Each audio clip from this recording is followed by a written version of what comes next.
دارالعمارہ میں داخل ہونے کے بعد ابن زیاد نے ان لوگوں کو طلب کیا جو بنی امیہ کے وفادار تھے اور ان سے تبادلہ خیال میں پوری رات گزار دی۔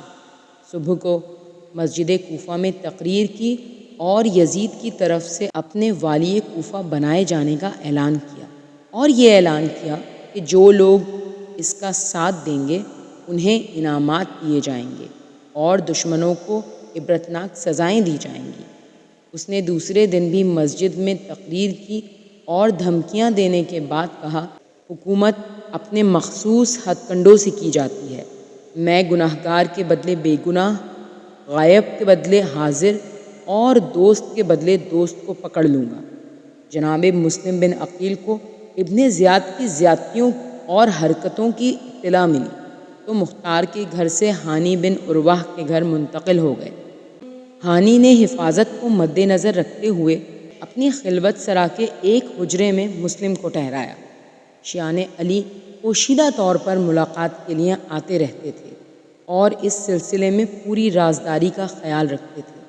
اسی دوران ابن زیاد نے اپنے ایک غلام موکل کو بلا کر 3000 درہم دیے اور کہا کہ مسلم کے دوستوں کو تلاش کرو، جب مل جائیں تو انہیں یہ 3000 درہم دے دو اور کہو کہ یہ رقم دشمنوں سے جنگ کے لیے ہے، اور انہیں یہ باور کراؤ تم انہی میں سے ہو۔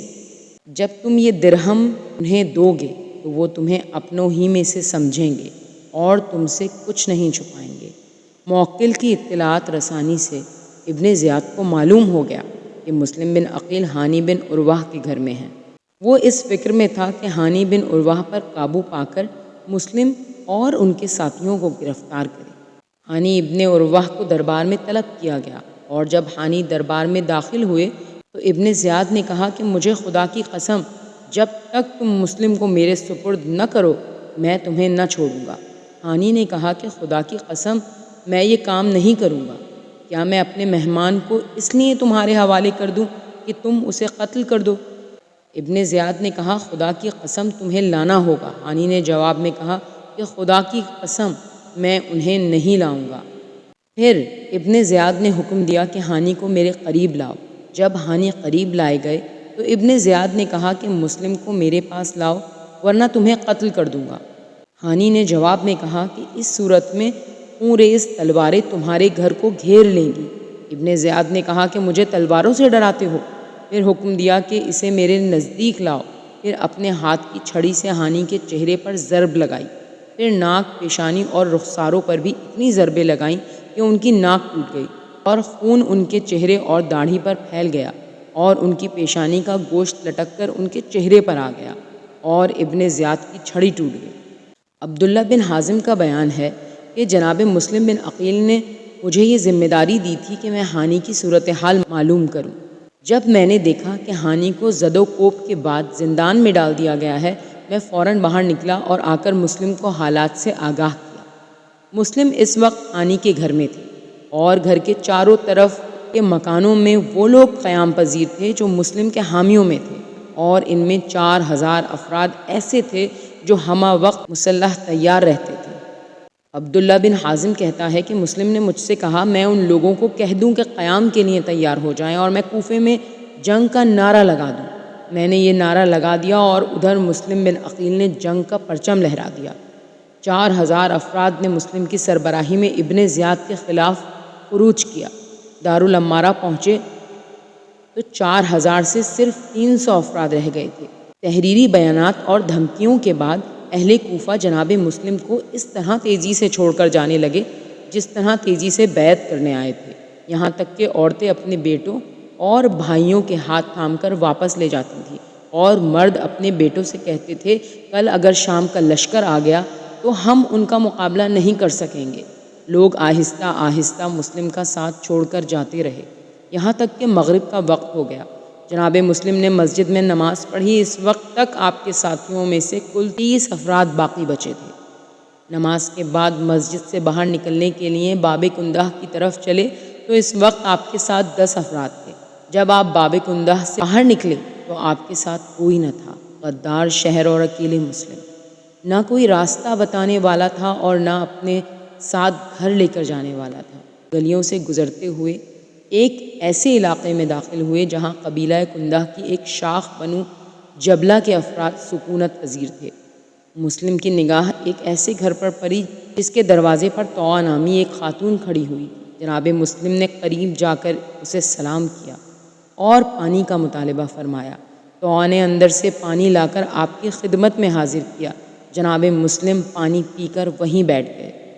طوع بولی، اللہ تمہیں عافیت عطا کرے، اپنے بال بچوں میں جاؤ، اس لیے کہ تمہارا یہاں بیٹھنا مناسب نہیں ہے۔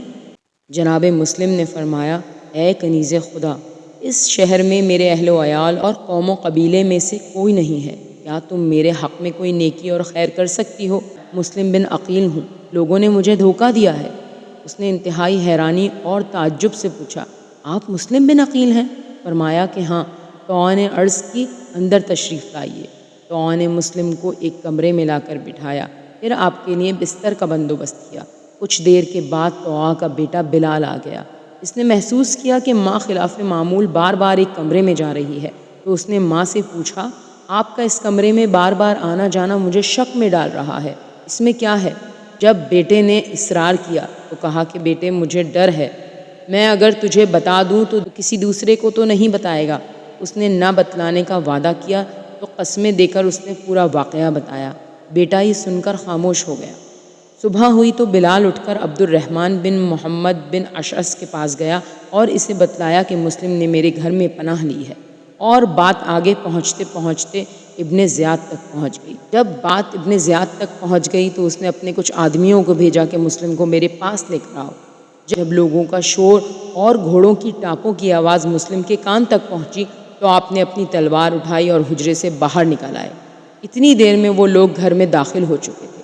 آپ نے غضبناک شیر کی طرح حملہ کیا اور اتنی شدت سے انہیں تلوار سے پیچھے دھکیلا کہ سارے حملہ آوروں کو گھر سے باہر نکال دیا۔ لوگوں نے دوبارہ آپ پر حملہ کیا اور آپ نے پھر انہیں سختی کے ساتھ دھکیل دیا۔ جب جناب مسلم نے بہت سے افراد کو قتل کر دیا تو اس کی اطلاع ابن زیاد کو پہنچی۔ ابن زیاد نے پیغام بھجوایا کہ اسے امان دے کر گرفتار کرو، اس کے بغیر گرفتار ہونا ممکن نہیں ہے۔ یہ وہ دھوکہ تھا جو ابن زیاد نے دیا تھا۔ جب فوجیں مسلم کو لے کر دارالعمارہ تک پہنچی تو محمد بن اشعث دارالعمارہ میں داخل ہوا۔ اس نے ابن زیاد کو ساری صورتحال بتائی۔ اسی دوران ایک قاصد آیا اور جناب مسلم کو اندر داخل ہونے کے لیے کہا۔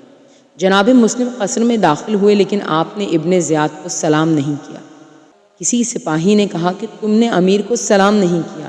آپ نے جواب دیا کہ وہ اگر مجھے قتل کرنا چاہتا ہے تو اسے کیا سلام کروں؟ ابن زیاد نے یہ سن کر کہا، میری جان کی قسم تم قتل کیے جاؤ گے۔ پھر ابن زیاد جناب مسلم کی طرف متوجہ ہوا اور کہا، اے ابن عقیل، تم نے اس شہر کے لوگوں میں آ کر انتشار اور افتراق پھیلا دیا، حالانکہ یہ لوگ تمہارے آنے سے پہلے متفق اور متحد تھے، لیکن تم نے گروہ بندی کر کے ایک کو دوسرے سے لڑا دیا۔ مسلم نے جواب میں کہا کہ میں ہرگز ان کاموں کے لیے نہیں آیا۔ اصل حقیقت یہ ہے، جب لوگوں نے دیکھا کہ تمہارے آپ نے اخیار و ابرار کو قتل کر دیا اور ان کا خون بہا دیا اور شاہان ایران و روم کے طریقے اپنائے اور ان کے ساتھ بادشاہوں جیسا سلوک کیا، تو ہم ان لوگوں کے پاس آئے کہ انہیں عدل کی تعلیم و تربیت دیں۔ ابن زیاد نے کچھ دیر بعد حکم دیا کہ مسلم کو چھت پر لے جاؤ، ان کا سر کاٹ دو اور جسم نیچے پھینک دو۔ بکر جناب مسلم کا ہاتھ تھام کر چھت کی طرف چلا۔ آپ ہر زینے پر تکبیر، استغفار اور درود پڑھتے ہوئے بلند ہوتے رہے اور یہ بھی فرماتے جاتے تھے، بار الہ ہمارے اور ان لوگوں کے درمیان فیصلہ فرما جنہوں نے ہمیں دھوکہ دیا، ہم سے دروغ بیانی کی اور ہماری مدد سے ہاتھ اٹھا لیا۔ جناب مسلم دارالعمارہ کی چھت پر پہنچے۔ آپ کی گردن کاٹ کر پہلے سر کو نیچے پھینکا گیا، پھر جسم مبارک کو بھی نیچے پھینک دیا گیا۔ اور اب مکے میں مولا حسین کو یہ اطلاع ملی کہ یزید کے فرستادہ 30 افراد حاجیوں کے بھیس میں آپ کے قتل کے لیے مکہ پہنچے ہیں، اور دوسری طرف یہ بھی معلوم ہوا کہ یزید نے عمرو بن سعید بن عاص کی سربراہی میں ایک لشکر روانہ کیا ہے اور اسے امیر الحاج بنا کر یہ حکم دیا ہے کہ جہاں بھی حسین مل جائیں انہیں قتل کر دے۔ ایسے میں امام حسین کو یہ فیصلہ کرنا پڑا کہ انہیں مکہ چھوڑ دینا چاہیے۔ امام نے اپنے حج کو عمرے میں تبدیل کیا اور مکہ سے روانگی کا فیصلہ کیا۔ مکے میں امام حسین کا قیام 3 شعبان سے 8 ذی الحج تک تھا۔ اس کا دورانیہ کم و بیش 125 دن بنتا ہے۔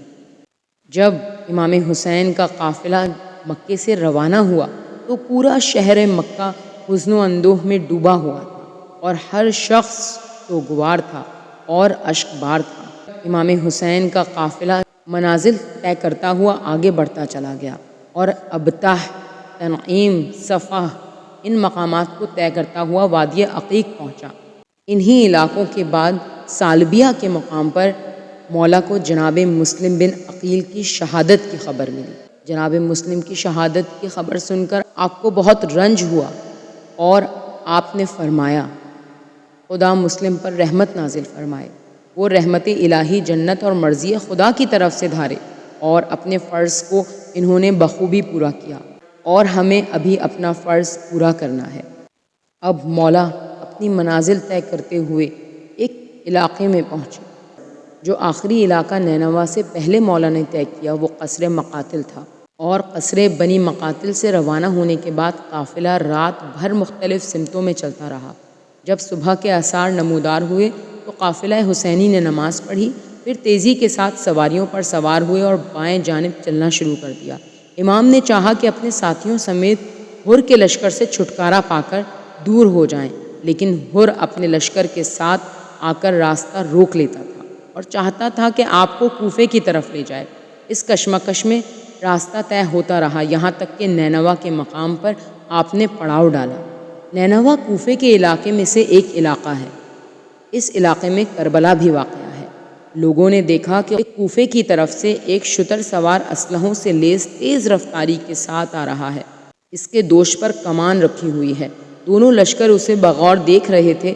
اس نے آنے کے بعد ہر اور اس کے لشکر کو سلام کیا اور عبید اللہ ابن زیاد کا خط ہر کو دیا، جس میں یہ تحریر تھا: جب تمہیں میرا یہ خط مل جائے تو حسین کے ساتھ سختی سے پیش آؤ اور انہیں ایسی سرزمین پر اترنے پر مجبور کرو جو بے آب و گیا ہو، اور میں نے اپنے قاصد کو حکم دے دیا ہے کہ وہ تمہارے ساتھ ساتھ رہے جب تک کہ میرے حکم کی تعمیل نہ ہو جائے۔ ہر نے یہ خط امام حسین اور ان کے اصحاب کو پڑھ کر سنایا اور کہا کہ یہ ابن زیاد کا فرمان ہے کہ جیسے ہی مجھے خط ملے میں آپ لوگوں پر سختی شروع کر دوں۔ امام حسین سوار ہو کر آگے چلے تو ہر کی فوج آپ کو روکنے کی کوشش کرتی رہی، یہاں تک کہ آپ کرب و بلا پہنچ گئے۔ امام حسین کا گھوڑا چلتے چلتے رک گیا۔ آپ اتر کر دوسرے گھوڑے پر سوار ہوئے، وہ بھی آگے نہ بڑھا۔ آپ نے 7 گھوڑے تبدیل کیے لیکن کسی نے بھی حرکت نہیں کی۔ تو آپ نے پوچھا کہ اس زمین کا نام کیا ہے؟ لوگوں نے کہا غازریہ ہے۔ آپ نے پوچھا کوئی اور نام بھی ہے؟ جواب آیا نینوا ہے۔ پھر آپ نے کسی سے سوال کیا کہ اس سرزمین کا کوئی اور نام بھی ہے؟ تو کسی نے کہا کہ شط الفرات ہے۔ جب پھر آپ نے سوال کیا تو لوگوں نے جواب دیا کہ اس کا ایک نام کربلا ہے۔ یہ سن کر آپ نے ٹھنڈی سانس لی اور ارشاد فرمایا یہ کرب و ابتلا کی زمین ہے۔ خدا کی قسم یہ ہماری سواریوں کے ٹھہرنے کی جگہ ہے اور ہمارے خون کے بہنے کا مقام ہے اور ہماری قبروں کی زمین ہے۔ خدا کی قسم یہاں ہمارے اہل حرم اسیر ہوں گے۔ یہ میرے جد رسول خدا صلی اللہ علیہ وآلہ وسلم نے بتلایا ہے۔ اس کے بعد کاروان نے پڑاؤ ڈالا اور ہر بھی اپنے لشکر کے ساتھ ایک طرف قیام پذیر ہوا۔ یہ محرم کی دوسری تاریخ تھی جب مولا کرب و بلا میں وارد ہوا۔